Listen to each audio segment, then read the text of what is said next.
Good morning, everyone, and you are welcomed on MDN Education Today online study platform. Today in this video, we will discuss the 10th class poem A Tiger in the Zoo by Leslie Norris. Before starting this poem, I have a motivational quote for you as usual. You have to dream before the dream comes true. So in this video, we have, as you know, already discussed the three stanza of this poetry.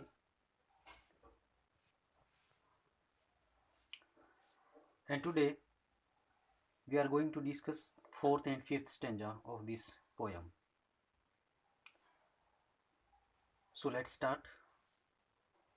But he is locked in a concrete cell, his strength behind bars, stoking the length of his cage, ignoring visitors.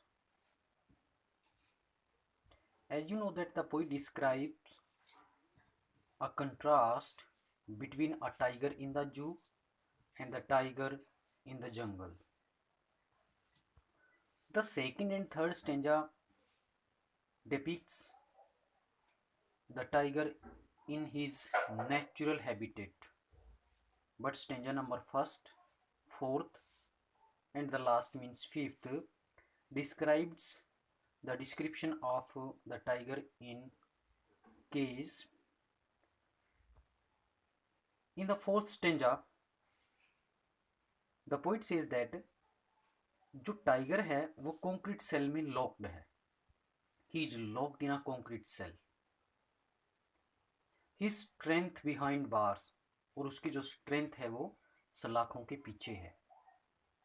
Stocking the length of his cage, और वह जो उसका पिंजरा है, very small cage है, उसकी length को to and fro, one side to another side stalk करता है.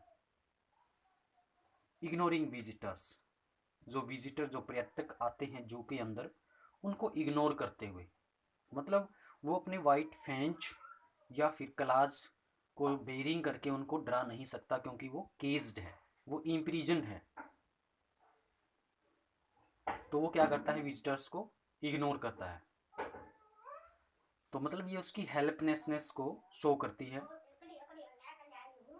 But he is locked in a concrete cell, his strength behind bars, stoking the length of his cage, ignoring visitors. Clear. जो tiger है वो concrete cell के अंदर बंद है, और उसकी जो स्ट्रेंथ है, उसकी जो ताकत है वो सलाखों के पीछे है, और वो लेंथ की जो केज की लेंथ है उसको वो टू एंड फ्रो या one side to another side stalking करके कंप्लीट करता है, इग्नोरिंग विजिटर्स, और वो विजिटर्स को इग्नोर करता है. He hears the last voice at night, the patrolling cars, and stares with his brilliant eyes at the brilliant stars. तो जो के अंदर वो क्या करता है कि जो पेट्रोलिंग कार्स होती हैं, पेट्रोलिंग कार्स मतलब जो विजाइल करने वाली जो कार होती हैं, गश्त लगाने वाली जो कार होती है, मतलब जो केयर टेकर होते हैं, वो जो के अंदर एक राउंड लगाते हैं ताकि सब कुछ ठीक ठाक है ये देखने के लिए. तो पेट्रोलिंग कार्स की आवाज़ को वो रात को सुनता है. भी उसे रात को पेट्रोलिंग कार की जो लास्ट वॉइस है वो सुनाई देती है. And he stairs with his brilliant eyes at the brilliant stars, और वह अपनी चमकदार आंखों से, ब्रिलियंट मीन्स ब्राइट, जो ब्राइट आईज हैं उसकी शाइनिंग जो आईज हैं उनसे क्या करता है, स्टेयर्स मतलब घूर कर देखता है, टकटकी लगाए देखता है. तो ब्रिलियंट स्टार्स की तरफ वो देखता है. तो मतलब वो अपनी चमकदार आंखों से ब्रिलियंट स्टार्स को क्या करता है, स्टेयर करता रहता है, घूरता रहता है, देखता रहता है. क्लियर. अब हम इसके क्वेश्चन आंसर करते हैं. How does the tiger walk in the cage. How does the tiger walk in the cage, मतलब जो टाइगर है वो किस तरह से केज के अंदर वॉक करता है, चलता है. The tiger walks in the cage in a proud manner, कैसे चलता है वो, प्राउड मैनर में. एंड ही वॉक्स क्वाइटली, और वो क्या करता है, वो शांति से चलता है, चलता प्राउडली है बट वो क्वाइटली चलता है. But his eyes show that he is very angry at having been imprison in a cage, लेकिन उसकी आंखें दर्शाती हैं कि उसको पिंजरे में बंद किए जाने से वह क्या है, वो बहुत ही ज़्यादा गुस्सा है. But he can not do anything for his freedom, लेकिन वो अपनी फ्रीडम के लिए कुछ नहीं कर सकता। Next question, how does the tiger stalk in the cage. अब जो टाइगर है वो किस तरह से स्टॉक करता है, वो करता है स्टॉक करता है, बात एक ही है। तो देखो, the tiger is not in his natural habitat means jungle. He is locked in a cage made of cement and concrete as you know. He keeps on stalking inside the cage from one side to other, मतलब वो क्या करता है, एक side से दूसरी side में stocking करके चलता है पिंजरे के अंदर, क्योंकि बहुत छोटा पिंजरा है तो उसको ज़्यादा लंबी दूरी तय नहीं करनी पड़ती, जिस तरह से वो अपने नेचुरल हैबिटेट में इधर उधर जाता रहता है। ही in quite raise, he walks in a quite raise, तो यहाँ पर वॉक्स है WALKS। तो वो क्या करता है, वो क्वाइट रेज में, यहाँ पर क्या लिटरेरी जो टेक्निक है वो क्या है, लिटरेरी डिवाइस है जो ऑक्सीमोरन है, क्योंकि यहाँ पर कंट्राडिक्शन है, दोनों के अंदर डिफरेंट मतलब अपोजिट वर्ड यूज किए गए। With his heels which are padded like velvet, मतलब जो अपने मखमल के जैसे पाँव से वो शांत गुस्से से क्या करता है, चलता है। Clear. Next question, what does the poet say about a tiger in his natural surroundings. जो टाइगर है, पोइट है, वो क्या कहता है कि जब जो टाइगर है वो अपनी नेचुरल सराउंडिंग्स के अंदर होता है तो क्या करता है। The poet says that the tiger should be in a jungle. Poet कहता है कि एक टाइगर को जंगल में होना चाहिए, and he is natural habitat, और ये उसकी क्या है, ये उसका प्राकृतिक घर है। In the jungle he moves in the long grass near a water hole, he moves in the jungle freely, वो क्या करता है, जंगल में फ्रीली मूव्स करता है, रोमिंग कर सकता है, to and fro. He is run, he can run, वो दौड़ सकता है। In the long grass near a water hole, तो वो क्या करता है, वो पेड़ों की छाया में सो सकता है, और जो पानी के स्रोत होते हैं उनमें उनके पास लंबी घास में क्या करता है, मूव करता है, चलता है। He hides in shadow to hunt the deer for his food, और वो अपने खाने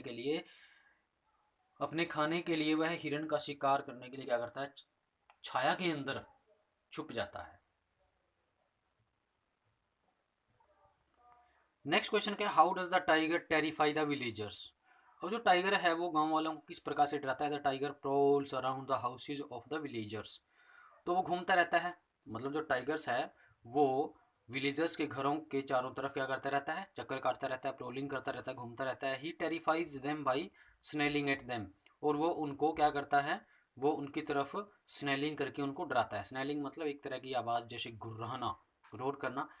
there houses are situated near the jungle, उनके जो घर होते हैं वो जंगल के आसपास होते हैं। And he terrifies the villagers by baring his fangs and showing his long claws, तो वह अपने सफ़ेद दांत और अपने पंजे दिखा करके गांव वालों को भयभीत करता है, डराता है। नेक्स्ट क्वेश्चन है, what where is the strength of the tiger and how does he treat the visitors. तो जो टाइगर की स्ट्रेंथ है वो कहाँ है, और वो विजिटर्स के साथ क्या ट्रीट करता है, ये हमने फोर्थ स्टेंजा के अंदर पढ़ा था कि जो टाइगर की स्ट्रेंथ है वो कहाँ है, बिहाइंड द बार्स है, behind the bars. The tiger is imprison in a cage, जो टाइगर है वो पिंजरे में बंद है, so he strength is behind the bars, तो इसलिए उसकी जो स्ट्रेंथ है वो कहाँ पर है, वो सलाखों के पीछे है, पिंजरे में है, means he paces to and fro the length of the cage, और वो क्या करता है, पिंजरे की जो लेंथ है उसको इधर उधर आ जाके कंप्लीट करता है, पेश करता है, चलता है, मतलब वो पिंजरे में इधर उधर चलता है। Visitors come to his cage, और जो विजिटर्स उसके पिंजरे के पास आते हैं, but he ignores the those visitors, लेकिन वो उन विजिटर्स को क्या करता है, ही इग्नोर्स दोज विजिटर्स, लेकिन वह उन विजिटर्स को क्या करता है, इग्नोर कर देता है। Next question, how does the tiger behave at night, तो टाइगर रात को किस तरह से बिहेव करता है जब वो लोनली फील करता है।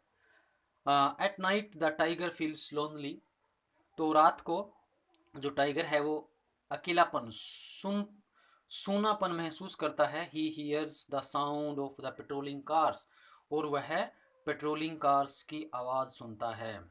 हमने लास्ट स्टेंजे के अंदर पढ़ा था, he hears the last voice of the patrolling car. He looks through the bars at the shining stars, और वो सलाखों में से क्या करता है, शाइनिंग स्टार्स को देखता है। He his eyes are also shining, और उसकी जो आईज हैं वो भी शाइनिंग है। तो ये जो क्वेश्चंस थे आपके वो 6th क्वेश्चन है, स्टेंजाज वाइज क्वेश्चन बनाए गए हैं, ये सेट किए गए हैं। तो आप इन क्वेश्चंस को अच्छी प्रकार से करेंगे। पहले जो इसका सेंट्रल आइडिया है वो पढ़ें अच्छी प्रकार, जो प्रीवियस वीडियो के अंदर करवाया गया है, और स्टेंजे की जो एक्सप्लेनेशन है उसको अच्छी प्रकार से समझने के बाद फिर आप क्वेश्चन सोल्व करेंगे। ओके, और जो लिटरेरी टेक्निक है उसके अंदर उनको आप अपनी कॉपी में लिखें stanza wise. So have a good day, thank you.